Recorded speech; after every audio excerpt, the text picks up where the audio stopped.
Australia's housing market has entered a period of great uncertainty. Tax changes, interest rate hikes, wars and volatility. It's the perfect storm. Will prices tumble? What will happen to supply? Housing Minister Clare O'Neil joins me this morning. I'm David Speers. Welcome to Insiders.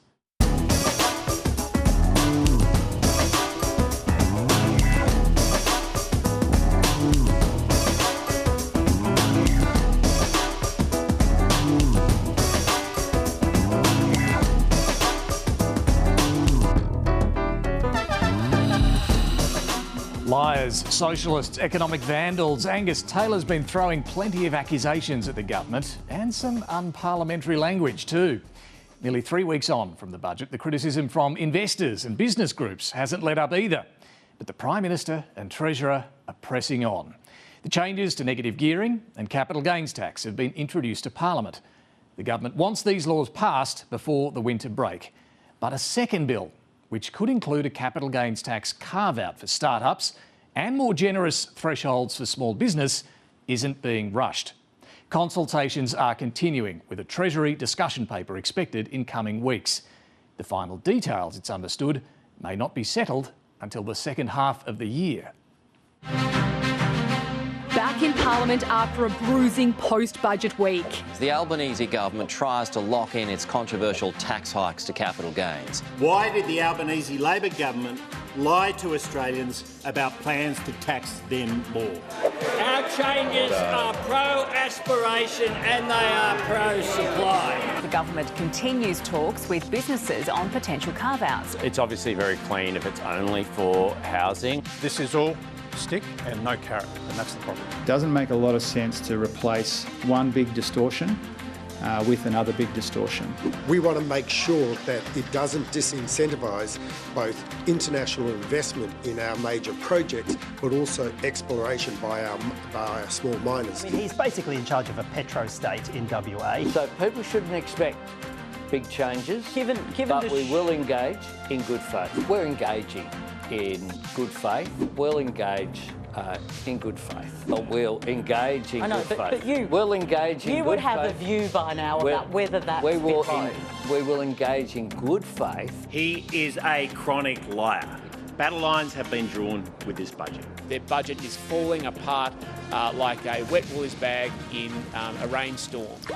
But revenue needs to be raised from somewhere, and taxes applied to labour income also have economic impacts. There's some agreement too between the Greens and One Nation, arguing that negative gearing should be limited to either one or two houses. The Prime Minister is trying to force the opposition by bundling the measures into one big bill. This is classic wedge politics, and people can see through it. The Treasurer has introduced the government's contentious tax changes to Parliament. This is the first step in the most ambitious tax reform package for a quarter of a century.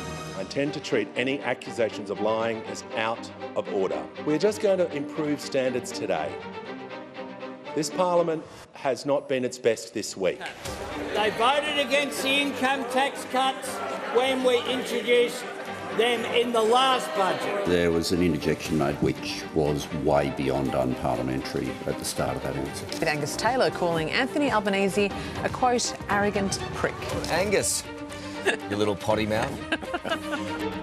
Myself and my Nationals colleagues have come down here in front of the People's House to say the people deserve their say. To hear them chirping away about going to an early election, Mr. Speaker, I don't think they want an election. The question was very clear in asking why the Prime Minister hasn't got the guts to take his toxic taxes to an election.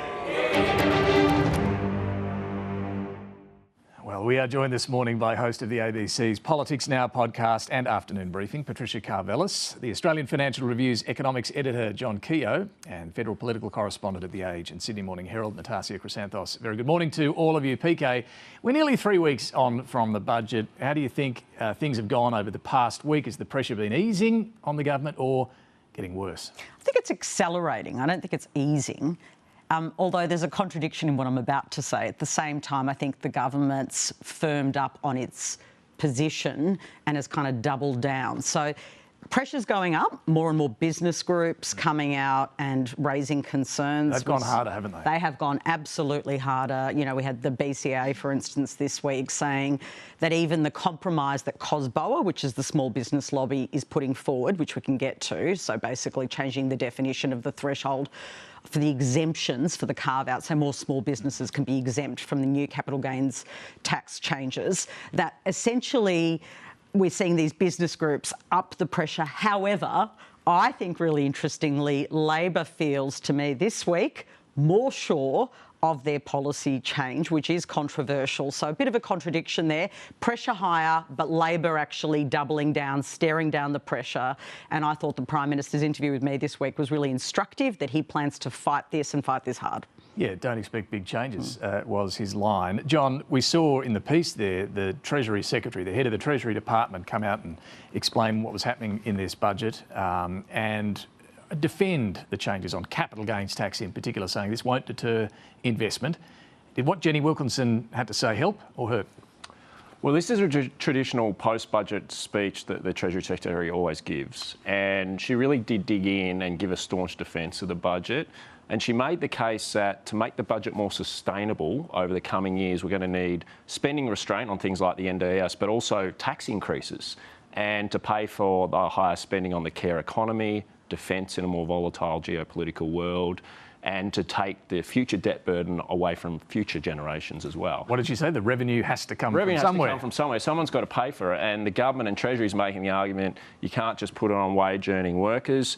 So they see an equity case to put more tax up on capital, particularly some of it's been concessionally taxed. Now, she says that their own sort of analysts and some OECD research shows that actually the capital gains tax doesn't make much difference to early stage investment, risk-taking by businesses. So that's pushing back against business who investors are saying this potential rate of 47% could really deter investment, innovation, risk-taking, send talent offshore. She's not buying that. She's not buying it. The Treasury's not buying it. There is some OECD research that sort of backs it up to an extent, but we did have a story in the weekend paper, the Weekend Financial Review, with someone who was involved in that report, quibbling with some of the details around that, saying it depends on what the tax rate is. Early stage investors actually do take capital gains tax into account, and there's this very important issue, very technical, about how you treat losses, real losses, compared to real gains under the regime. Yeah, in the Parliament, Natassia, obviously the coalition's revved up, they're loving this fight. Within Labor, though, and the backbench in particular, what's the feeling at the moment about how this is all going? It's messy, and I think it was always going to be messy. And you know, this week people are saying we're preparing to fight on this until the end of the year. Even before the budget, I think I quoted someone saying we're ready to fight on this for the next 2 years. No one thought it would be easy. I think the mix of the debate has taken some by surprise. You know, they were preparing especially to fight on housing. The fact that, you know, key stakeholders have kind of gone quiet on housing has thrown off a bit, and this emphasis on small business in particular, because Labor covers the cities now, right? Like, there are small businesses across all these electorates. That's going direct to MPs' inboxes. I think there are, you know, at least a couple of people who have very kind of share the deep concerns of, for example, the business community. And it's not just big business either. Like, we've heard a lot from biotech this week. You know, people who invest decades and millions in... Well, it's a good point. Yeah. Because those tech sector, how do you define the tech sector? Biotech, defence tech, that's the consultation process. Tech, and then you've got startups, and there's a Venn diagram of tech startups, exactly. You know, like they can go, they've opened this up to go broad, but they could end up going very, very narrow. And I think what we're hearing, though, you know, from the Labor leadership, and this is now flowing through to backbenchers, is we just need to sell this message. We need to sell this message to young people, kind of bracing for this philosophical fight and this sense of this is what Labor is for. So that's the galvanising. And that's why we're seeing the figures that came out this week too, that 9 out of 10 young people will net benefit from the budget. Of course, you know, some people will focus on the 10% that won't, but that young people broadly, on a net basis, will, you know, be put forward from this. So you're going to need to go out and fight for that. But I think the housing point you made, I just don't think enough has been made of this. Well, we will get to housing with the Minister in a sec. It's completely neutralised the issue of changing taxation on housing. Like, that's extraordinary that in 10 years, that's not an issue anymore. And in fact, you've got, like, big players, business, Combank, saying, oh, that's fine. We will come to all of that. Just back on, though, where they're going to settle for startups and small business. This consultation process, I mentioned, John, it's going to run for weeks before a discussion paper, and then they're not going to legislate these changes until arguably or potentially later in the year, towards the end of the year. They want to make sure they get it right, take their time, but is the risk also that it drags out this political fight? Well, it drags out a political fight, which I think the government has been seeking to avoid by rushing the initial stage of the legislation into Parliament. But also, it does create uncertainty for business and investors, because if you're a venture capitalist, investor, a founder thinking about setting up a new business or a regime or a certain structure, and you don't know how the rules are going to apply, including with the discretionary trust, which is going to come later. That's a very common business structure for small business. So it is possible this disruption and uncertainty does cause some at that end of the market to pull back and wait on investment until the rules of the game become clearer. I mean, Jim Chalmers did say this week that one of the reasons they're trying to get this initial stage of legislation into Parliament is to give the market certainty as well. But they're not going to have complete certainty for some time. Well, we'll come back to that. Time to talk to Housing Minister Clare O'Neil. First, he was the Treasury Secretary on what this budget will mean for housing. The changes in the tax elements of the package that were announced in budget are really a bit more about changing the distribution of housing ownership rather than addressing, sort of in an overarching sense, supply. Clare O'Neil, welcome to the program. Thank you for having me, David. Really appreciate the chance. You've talked a lot about boosting supply, the need to build, as you have said. Is the Treasury Secretary right when she says the tax changes here aren't really about supply? Let's just take a quick step back. We've got a housing crisis in Australia because for 40 years our country has not been building enough homes.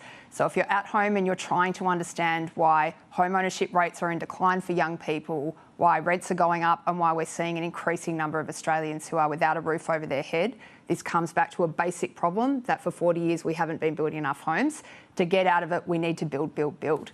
Now, we have, without question, the boldest and most ambitious agenda for housing that a Commonwealth government has had since the Second World War. The centre of that agenda is building more homes for Australians, $47 billion, the majority of which is going into that piece of building more homes for the country. Now, I'd ask you to take the budget as a whole. We're making changes to tax in the budget to level the playing field for first home buyers.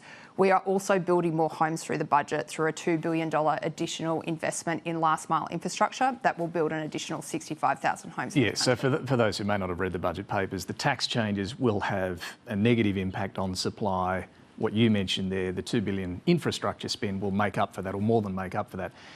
Problem is the industry groups, all three of them, say you're massively overestimating what you'll get for that $2 billion. They don't think there will be an increase in supply.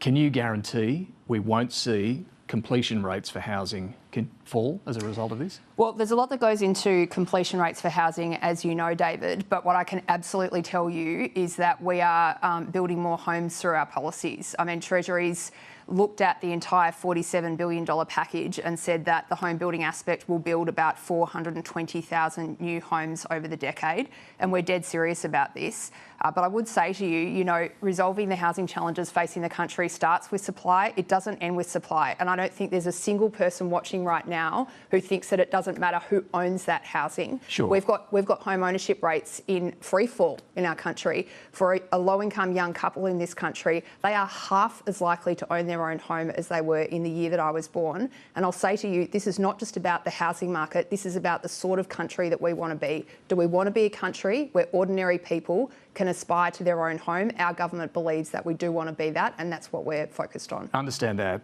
but the question's about supply. You're the one who's made supply a big priority here. Again, can you guarantee we won't see completion rates fall? Respectfully, David, there's a lot that goes into completion rates. What I can tell you is that government policy is going to lift those numbers by 420,000 based off what they would otherwise be. That's what the Treasury modelling tells us.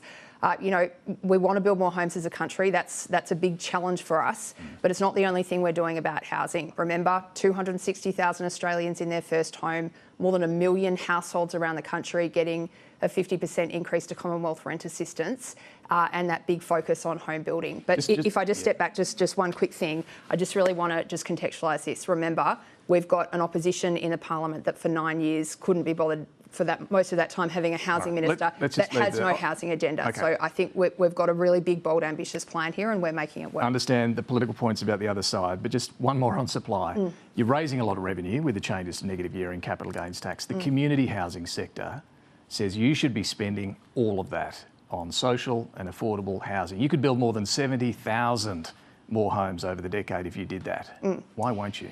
Well, one of the reasons that things with housing have gotten so bad for our country is because governments have stepped back from their critical role in building homes for Australians. If I go to any civilised country in the world, the government is involved in housing people who need extra support. But for a long time, the Commonwealth stopped doing that, and under the Liberals stopped doing it altogether. Remember, 373 I understand homes. You want to talk about the opposition. No. Sorry, just to come back to the question. I'm just showing you the community contrast. housing sector says use the money you're raising to build. Yes, and we are building in community housing, David. But not what they're suggesting. We are building using this revenue. We are building 55,000 social and affordable homes up until the middle of 2029. That is a big contribution for a Commonwealth government that really hasn't done much home building since the post-war period. But can I just talk about the broader issues of the tax package? What we are doing with that revenue is giving it back to Australian workers. Our government has a firm view that Australian workers are doing it really tough right now. If you're watching at home and you're paid with a wage, you're probably feeling, as I do, that Australians are working really hard, they are struggling to get ahead. We want them to get ahead, and we want them to do it in a home of their own, and that's exactly what this budget was about. I want to ask you about house prices. The tax changes already appear to be having an impact on what we're seeing in the market. It's not just the budget measures, it's the 3 interest rate rises this year, also the volatility globally as well that's clearly spooking buyers. Economists and property market experts are forecasting that house prices could fall by as much as 10%. Could they fall that much? Look, I think there's a bunch of economic models out there that are in the news, and I'll let the modelers speak for themselves. What I can tell you is that the tax changes we're making in the budget are not the main driver of that. What house prices in our country move, the biggest driver of them is what goes on with interest rates.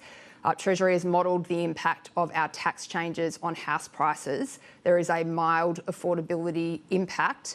For that, we get 75,000 rental households into their own home and a fairer market for housing in this country forever. So it's about a 2% slowing of growth that Treasury has predicted. And indeed, it's not just Treasury. If you look at the Grattan model that they've built, they're very reliable voices on this.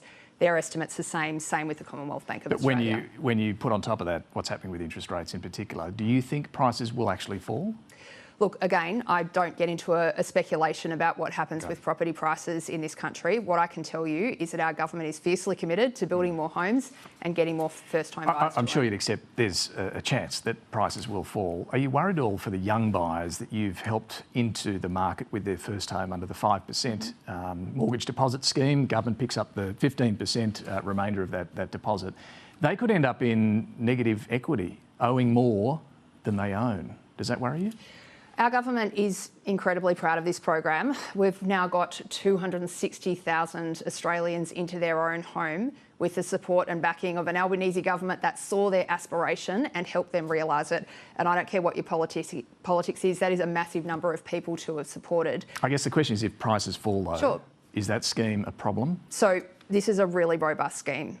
Defaults against this scheme are vanishingly small. And in fact, CBA said pretty recently that the average 5% deposit holder is actually more ahead on their mortgage than the average mortgage holder in this country. What does that tell us? It tells us that when ambitious young people who are trying to build wealth for themselves and their family get the opportunity of a government to back them in, they will do the right thing.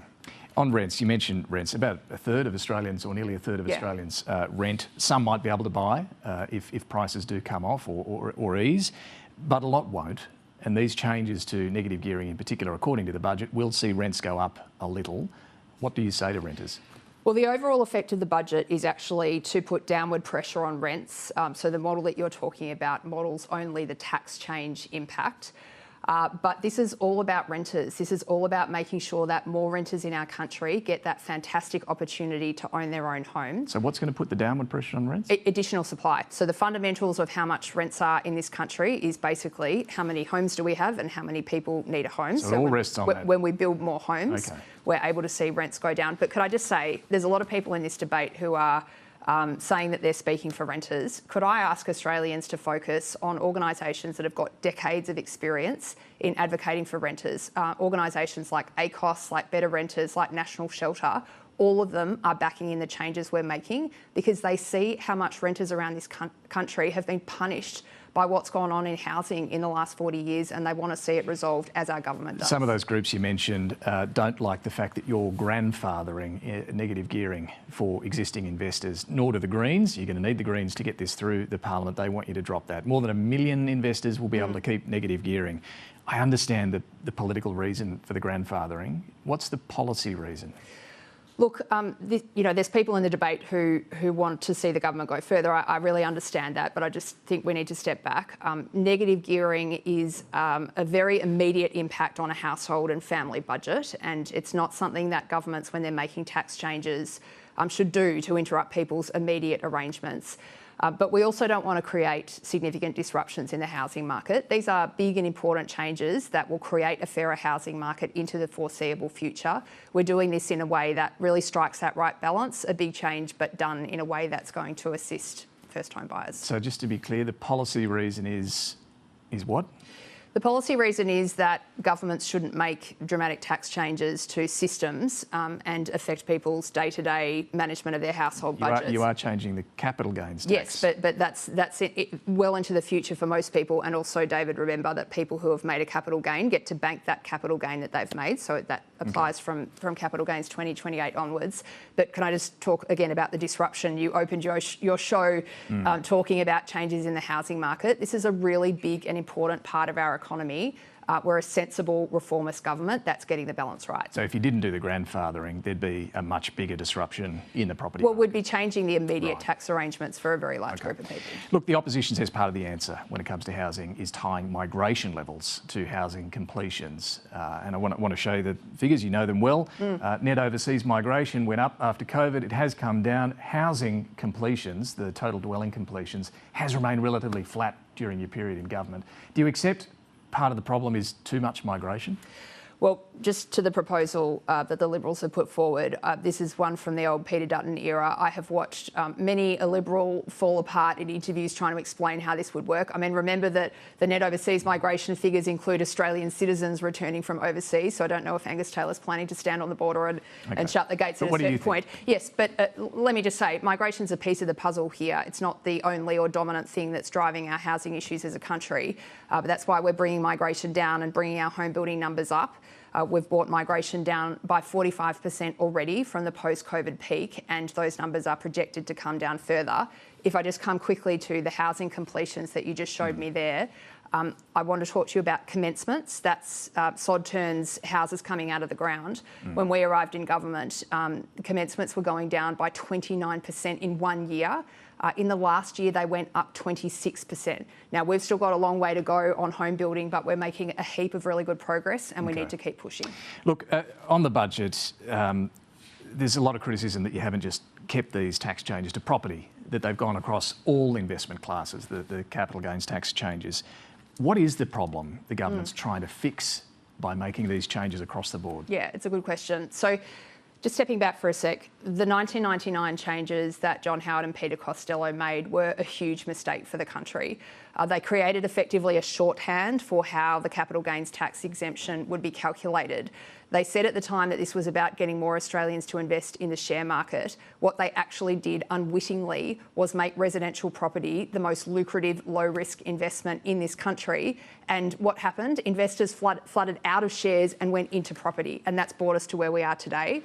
the reason I make that point to you is because the tax system should not create and drive investment decisions for people. We want a neutral platform for investors to make good decisions. So a good tax system that's working well is when investors make the best economic decision for them, and that's also the best economic decision for the country. And that's what the CGT changes are about, calculating the real gain that people have made rather than this shorthand. But isn't the tax system meant to drive behaviour to a degree? Don't you want to get investors out of the property market?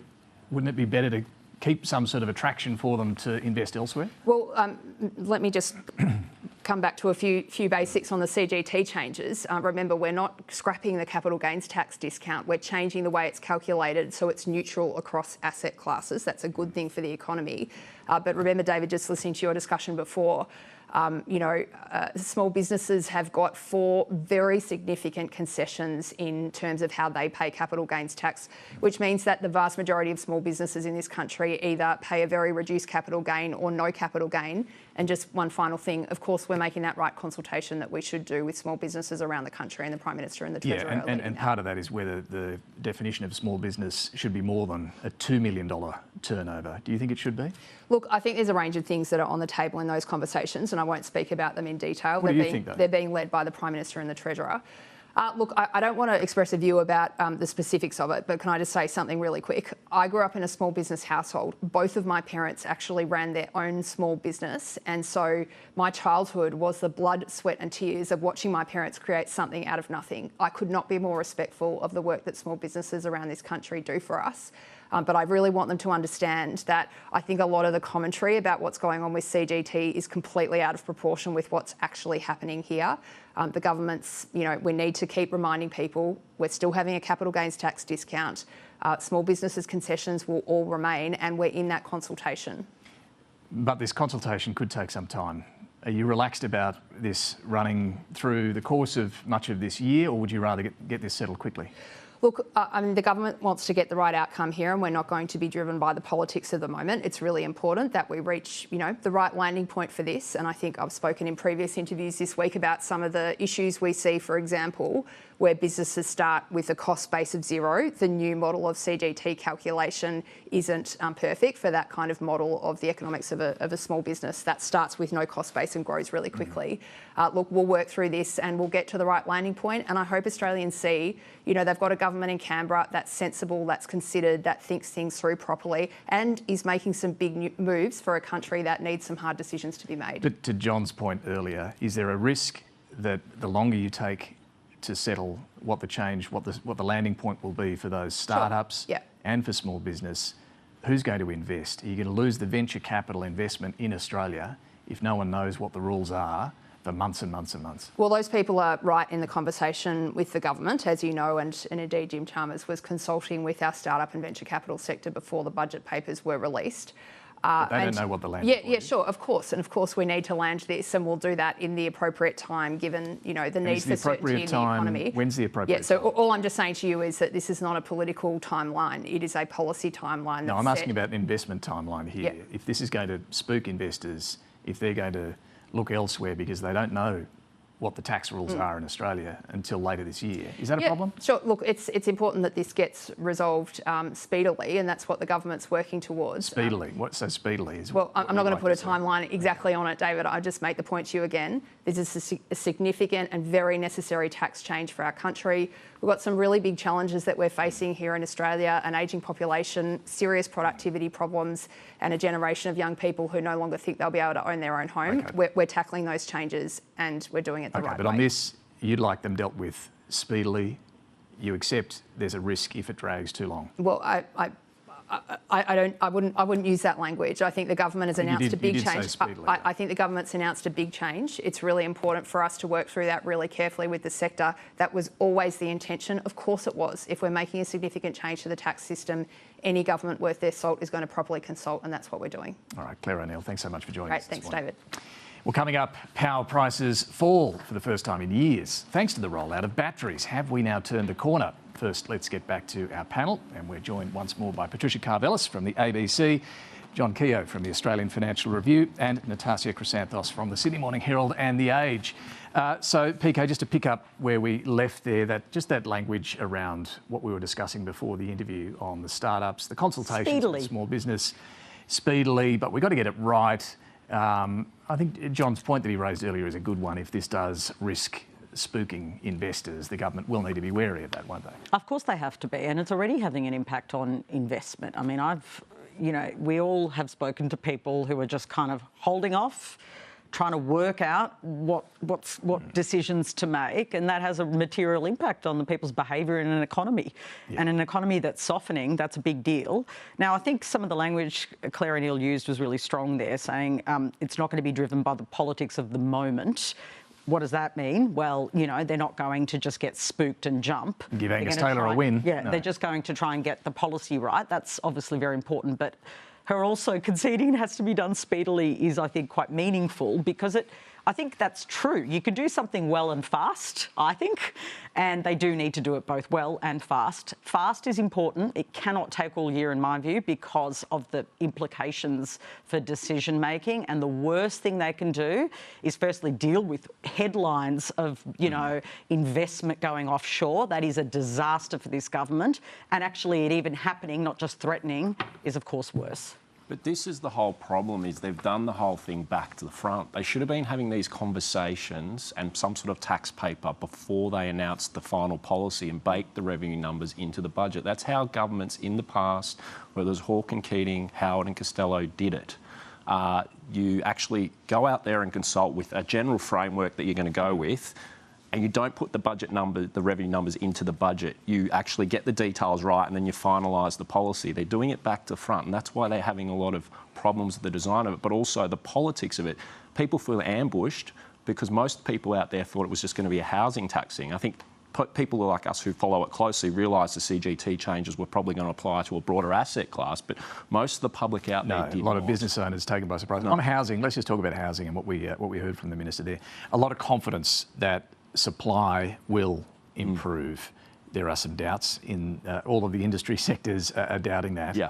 But they're going to have to get that supply going one way or another, aren't they? Yeah, and it's a challenge at the moment in the current economic environment where you've got raising interest rates, you've got these tax changes, so the uncertainty from them, and you've also just got other constraints on the housing supply, like labour shortages, material costs, red and green tape from local and state government. A lot of this stuff is actually out of the federal government's hands. So competition with big infrastructure projects, like all of it. Absolutely. You described it as a perfect storm at the beginning of the show, because it's the perfect description. Rising interest rates, obviously a slowdown in the economy, a change in the policy settings, and those questions I thought you asked about the people who are existing homeowners, which of course no one cries for existing homeowners, because we have such a big group of Australians who are young who can't get into the housing market. But if that's your only asset and you're seeing a depreciation of prices, people get very nervous. You're going to get really angry. And I think this is the sleeper issue for the government. I know this, I've seen it myself in my own phone, people texting, emailing, saying, I own my home, I'm very nervous about house prices. I reckon this is one to watch. It's a kind of good problem in a weird way. But they want house prices to go down. Do you feel it all for the government, though? Prices rising too fast, they're copping it. If prices start to fall, they're going to cop it. Yeah. The timing of the sort of housing cycle is a little bit unlucky for them, because a lot of this is not to do with the tax. But the thing is, house prices probably in Sydney and Melbourne conceivably could fall 5 to 10%. And that's an argument that the opposition's going to put forward and blame it on the tax changes, even though probably tax is only a small part of that. The thing that I'm sort of keeping a very close eye on is actually what's going to be the impact on rents. Now, the government says it's only $2 a week, $100 a year. There is a permanent class of renters out there who are generally lower income, younger, lower socio-economic background.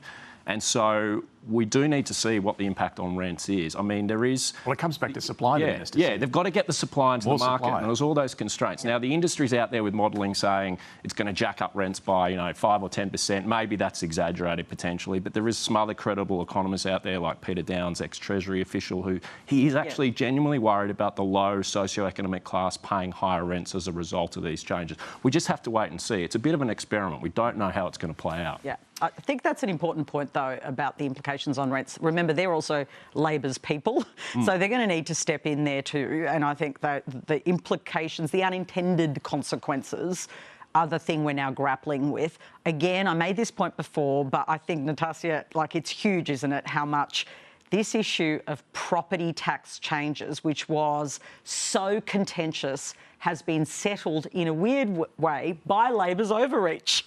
If you want to call this, you know, some people would contest my use of that word, but that they've gone, you know, too far, it's actually meant that their property tax changes are now completely, I think, I guess utterly uncontentious. Right, and then it... I guess people had already baked in the fact they were going to do this in the budget. We knew it was coming on negative gearing, for property anyway. Yeah. And I think that goes to, again, the stuff that was front run, like what the government was flying the kite on. Like there's been this 10-year discussion about housing, you know, getting us to the point we are. I think the other hard thing about the cell, you know, going back to the CGT stuff more broadly, is it's not so clear with the winners and losers question, right? Like the answer to who benefits from this is it depends. That's not a really neat political message for the government. And then you go to why are we doing this? And it comes back to, like, you know, a neat philosophical argument about aligning capital and worker income. You know, it's a bit esoteric. And I don't think we haven't been having that conversation. No, but the Prime Minister tried to go there this week. David, you picked up on this. In my interview with him, he talked about the supermarket worker. Yeah. He really tried to, you know, in politics, when you start describing the person and making people relate to who you're talking to. Some of the weekend auction results, I know we're only, 3 weekends in, but I was reading in one of the Sunday papers this morning again about one of the auctions, and it was all first-home buyers. Yeah, and the investors have... So we are anecdotally... The case studies... It definitely will. I have no doubt that it's going to help first-home buyers buy into the market, because I could... Yeah, you're already seeing investors pull back. The auction clearance rate's below 50%. So in some ways, it's having the desired impact. Great time for first-home buyers. Yeah, definitely. Right. Look, let's move on. While the government was battling that budget backlash, it did have some good news during the week. Inflation came off a little, and so did electricity prices. The energy regulator ordering the first cut in years, thanks largely to the battery boom.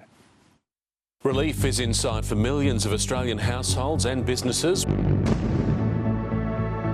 Just like the Liddell station stacks, power prices are falling too. The government crediting its push to renewables. The continued influence of renewable energy putting substantial downward pressure on prices. Falling an average of $75.25 across households per year. For small businesses, even bigger savings. It turns out that sunshine and wind, they're kind of free. I'm pleased with today's figures. Prices are still higher than when Labor came into office 4 years ago, promising they would fall. Well, I'm thinking of referring Chris Bowen to the ACCC. Now, there's a long way to go. We've seen power prices in this country go up by $1,300, and now he's boasting is because there's been some sort of small reduction. Energy prices are still higher than we would like. The Reserve Bank has been given plenty to think about. New inflation data from the ABS showing a surprise slowing. Inflation came down more than expected in April, and that's a good thing, but we know that inflation's still too high. Headline rate easing, but the underlying figure is up, and that's the one that counts. The government's decisive action to slash the fuel excise is helping to take some of the sting out of price pressures. Inflation and unemployment are going up, and Australians are hurt. Thanks very much. So let's talk about what's happened with electricity prices. The first turn in about 4 years, really, since Labor's been in power and the Ukraine war and so on. Whether it's going to continue to fall from here, I guess, is the unknown. But batteries are a big part of the story. The household batteries selling like hotcakes, thanks largely to the government's big subsidies. And grid-scale batteries are also, they've come down in price. They're a lot faster to install.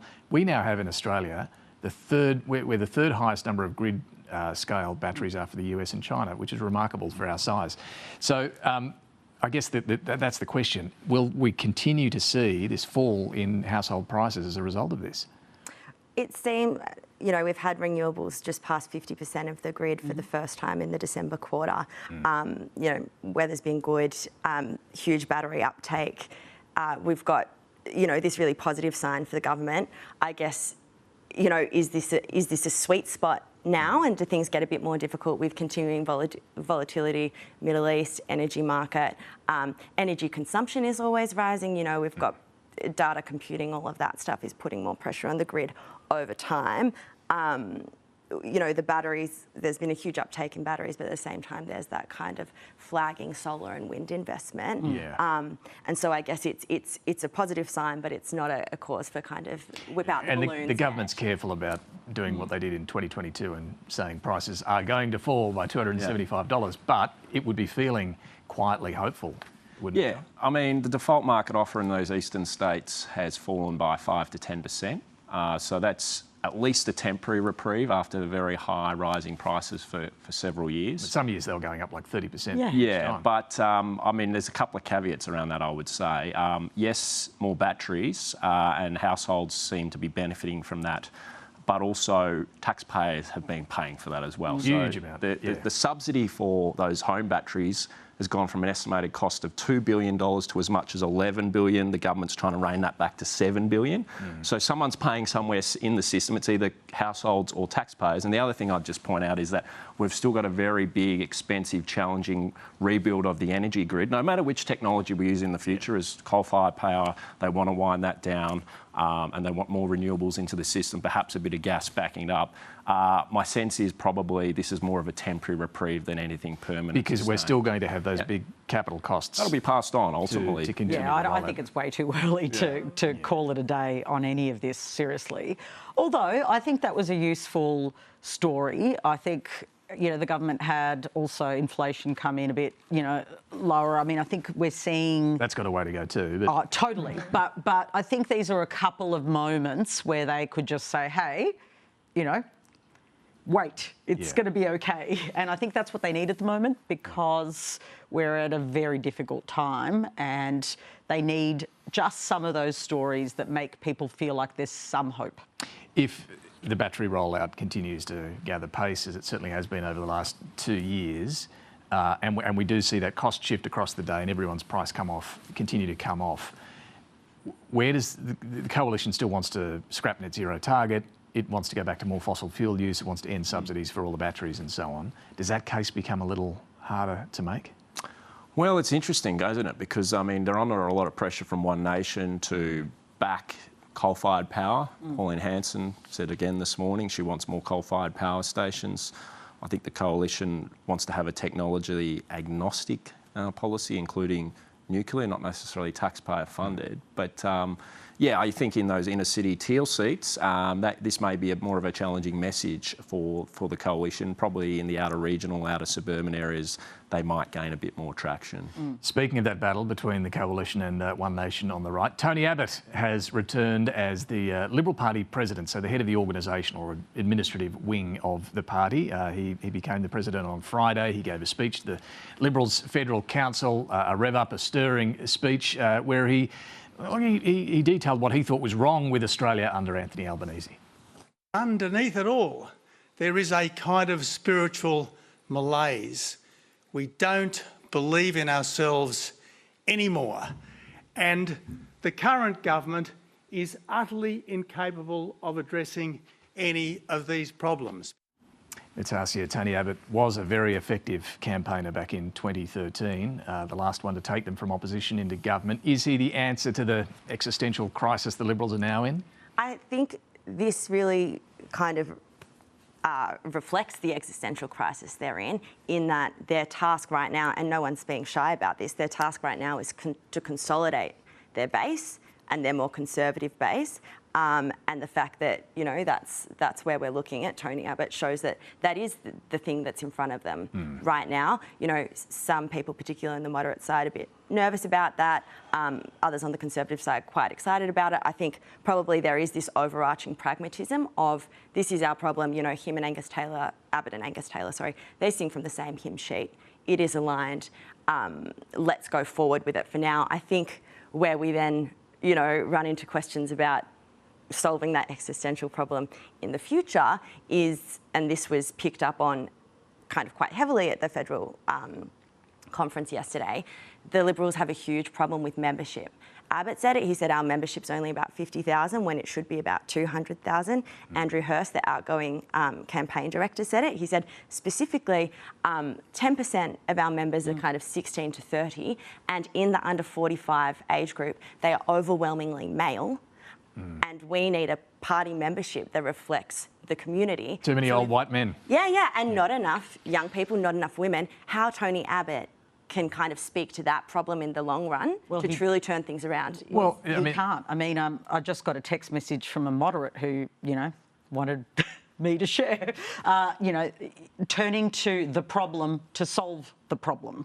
Now, that's an interesting comment because it identifies a view among many moderates, and admittedly they're now a minority, but that Tony Abbott they see it, and I'm not claiming this to be my view, to be very clear. I think he's a formidable campaigner. I've seen him on the ground. He's incredible. I didn't sleep once for 24 hours as he campaigned through the night. Like, the man knows how to campaign. Yeah. However, he was the first, let's not forget this, to lose his seat in the Teal wave that later happened. So people forget that part. Yes, there was the landslide, but then there was a disconnect with a part of the old Liberal base that we forget that is now run by... So there is a contradiction here. Yes, he's going to rally the troops. There is, of course, the real problem, which is that he could overshadow Angus Taylor. You need your leader just on that. to be So a couple of things. He has energy. No one doubts that. Conviction, cut through. And he speaks to that Conservative base on the right that they're trying to win back from One Nation. But, John, is that the danger, that he overshadows Angus Taylor? Well, I actually think it was a very good speech Tony Abbott gave, and it would galvanise the base, and it showed why he was a very effective opposition leader. But yes, he needs to stay behind the scenes and not overshadow Angus Taylor. Angus Taylor needs to be the face of the party and his other parliamentary colleagues to sell the policies and the message to the electorate, because we know if Tony Abbott says anything publicly, the media is going to widely report that. I think the other challenge for whoever's heading up the Liberal Party is they face so many structural challenges as an organisation. Yes, there's the demographics with young people and women, but there's also party finances. They're up against a well-slicked Labor Party machine with a lot of union backing and firepower. And if you speak to people who were involved in the campaign last year, they say that our technology, our data wasn't up to scratch, our party infrastructure. So there's all these sorts of things. And Andrew Hurst, the outgoing federal director, I think is retiring this month to go take a job in the private sector. He's got to be replaced too. So there's enormous challenges there for the Liberal And just Party. on Andrew Hurst, he gave a speech yesterday, it'll be his final one at the Federal Council. He was the one their own campaign review said was frozen out by Peter Dutton at the last election. But he said, look, we've got to take on One Nation. They're not our friends. We need to offer real practical solutions. Was he saying... It's funny because Angus Taylor has said, One Nation voters are our friends. Yeah, the voters can be your friends. Yeah. But it's so tricky to... But is he saying there, read between the lines, cut out the culture war stuff, offer some real solutions to frustrated voters? Well, I think the income tax indexation is the start of that, because actually at campaign headquarters in the last election, Hurst was one of the people who was pushing Tony Abbott to adopt that policy. They considered it, they dropped it at the 11th hour. Angus Taylor has now adopted it. Yeah, but even the adoption of that's the indexation policy, right, which I personally think is a very sound policy. Lots of economists agree. Obviously, you've got to fund it. But even internally, I spoke to some pretty senior Liberals throughout the week, my week in Canberra, and a lot of the view was, it might be good, sound policy, but it's so complicated to explain, it's not cutting through. So there's still a real critique that, you've got One Nation this week, having announced that 2 properties can be negatively geared. So they've gone down that road. You've got obviously the government battling out their tax policies. And yes, the coalition has a really interesting policy that would help a lot of young people, I think, on indexation. But again, here's the other thing it's not cutting through. They can't explain it. It costs a lot. Oh, it costs a bomb. What are they going to That's got a way to play out. Final one, the Attorney-General is now flagging a reset of the National Anti-Corruption Commission after the Chair, Paul Brereton, announced he's stepping down only 3 years into his 5-year term. I have become a distraction. Every time the Chief Executive Officer comes up here, he has to answer questions about me. The press attention is focused on me and my interests. Do you accept any responsibility for that? I think everyone contributes to their own downfall, if you like, in some ways, and I'm sure I have contributed to this in some ways. How did he contribute? Where did Paul Brereton go wrong? It's all very unfortunate for an integrity watchdog, really, that its most kind of high profile, the most high profile investigations pertaining to the watchdog have been into the chair or the commissioner, himself. So we had the first over the potential conflict around robo-debt referrals. We had a second over ongoing defence ties. And then just after he gave that address at estimates, the Inspector General revealed that there was a third investigation going on. 3 strikes. Yeah, right. So that's kind of overshadowed the NACC's work. The other key fact being a lot of the NACC's work, if not all of it, is happening behind closed doors. So this is the thing. Michelle Roldan now saying it's an opportunity for a reset. They've got to appoint a new commissioner. What needs to change at the NACC? Because it has been very secretive. There was always this criticism about the very high bar for any public hearings. Are we going to see much change on any of that? Well, Helen Haines is fighting pretty hard. She is consulting with the Attorney General, and the Attorney General's confirmed that they are still bringing the independents in. I think that's very good for democracy to consult the people who've been pushing for this, who are instrumental in its orchestration, as is Labor, to be fair. It's one of the things they did. Obviously, the benchmark for public hearings is a huge issue. I still can't see an appetite from the government to change that. They say it's in the Commission's hands. But watch that space, because I don't think the independent's going to go quietly. And also, do you know what they're doing? Well, this is the thing. I don't know what they're doing. It's incredibly secretive, isn't it? You can change the bar on more public hearings or not, but at least explain what's going on a bit better. And there's data on the work that they have done. But I think, doing the work is part of the job of an integrity commission. The other is kind of maintaining this broad public faith in institutions, and that requires being seen to be doing your job. Of course. And it's that comms kind of role. Yeah, and I think Brereton's done the honourable thing because he doesn't want to be a distraction, but this does speak to this broader issue about the erosion of confidence and trust in political and public institutions in Australia. We're seeing it across the board, and that's a broader concern as well.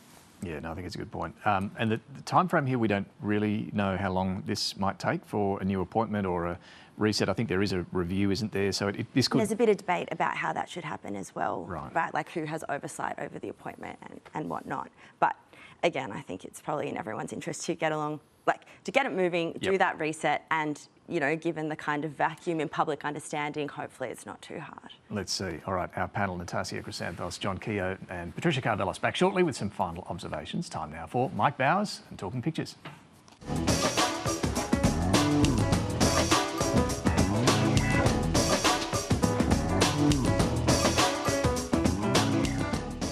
I'm Mike Bowers and I'm photographer at large for the New Daily. I'm talking pictures this morning with 9 News federal political reporter Amanda Copp, and a very warm welcome. Hello.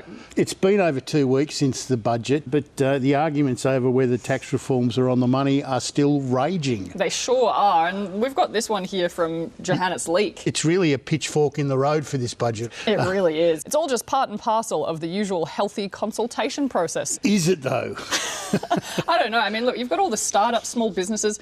Labor was doing quite well with businesses for a long time, and suddenly this budget, it's mask off. Yeah, love this Brett Lethbridge cartoon channeling the enhanced games where all the drugged up people didn't do so well. Yeah, hopefully Albo's probably thinking that 94-seat majority won't be the same kind of letdown. Yeah, all had advantage and no glory. I know, says poor Albo. Lovely David Rowe cartoon. St Jim here fighting the Hydra. Yeah, well, look, you cut off one head and 2 more appear. And what's this here? We've got Albo hiding in a tree over here. Well, poor old Jim does hard work here, holding the Hydra off. Hello, Michelle. Hi. Yes, good news, but now's not a good time. Scare campaigns, CGT, inflation. And negative gearing, it looks like. Negative gearing, etc., etc.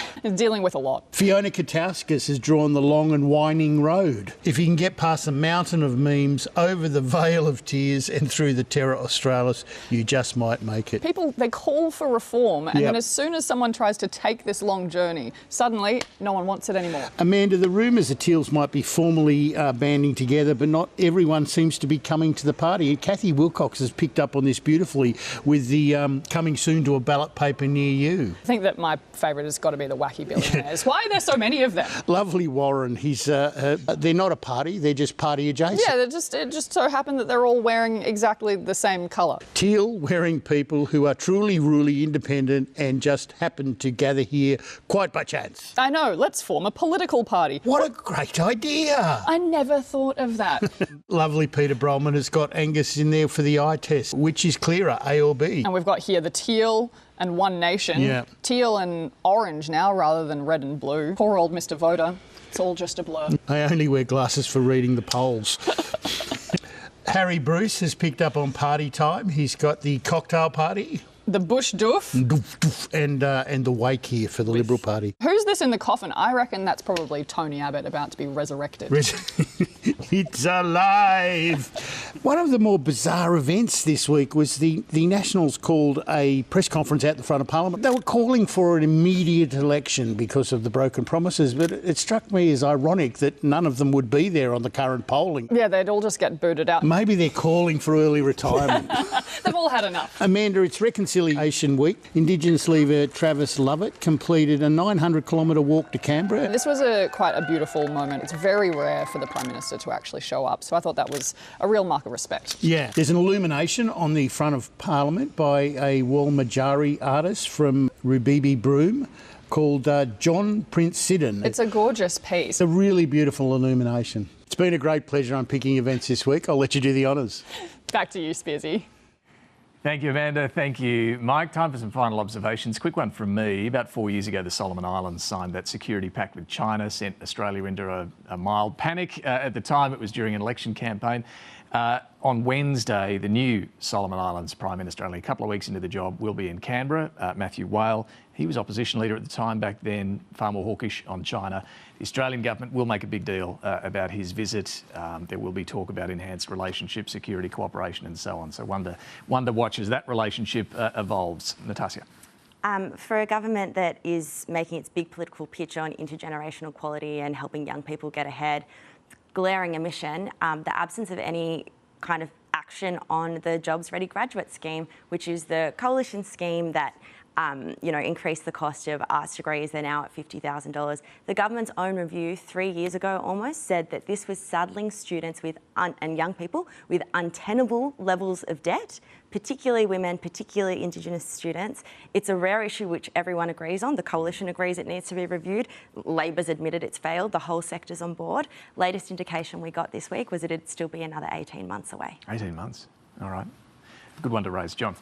David, I think the tax changes in this budget, as Treasury and the government have argued, are probably more equitable. They say that 90% of 30-year-olds will be better off. The top 1% would have paid hundreds of thousands of dollars more. What hasn't been said, unlike previous tax reforms that have come out, there's been no Treasury modelling or analysis released on what it means for economic growth or productivity. And so you've got to ask the question why. And the sense from people who've been longly experienced in this world is probably the results wouldn't be as flattering and maybe slightly negative. I wouldn't want to over-exaggerate that. One final observation, happy birthday today to my mum as well, Mary Ann. Oh, happy birthday, Mary Ann. Okay. Good shout. PK. I love a mum shout as a mum. Can I say One Nation, surging support and a changing vibe. Okay, two examples very quickly.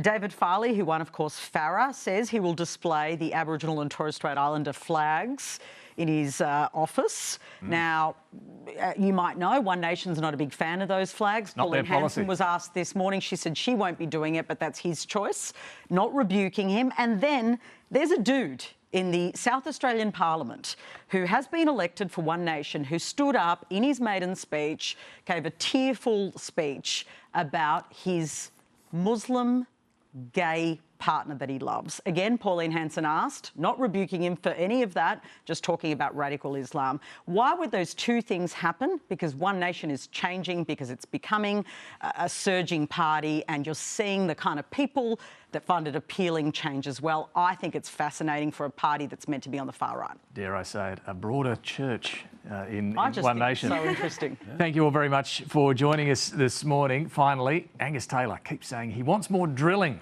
but it's not as easy as it sounds unless you've got the right equipment. We'll leave you with that. Thanks for watching. You ought to stick to your day job. Yeah, I'm not doing well here. I want to sit down.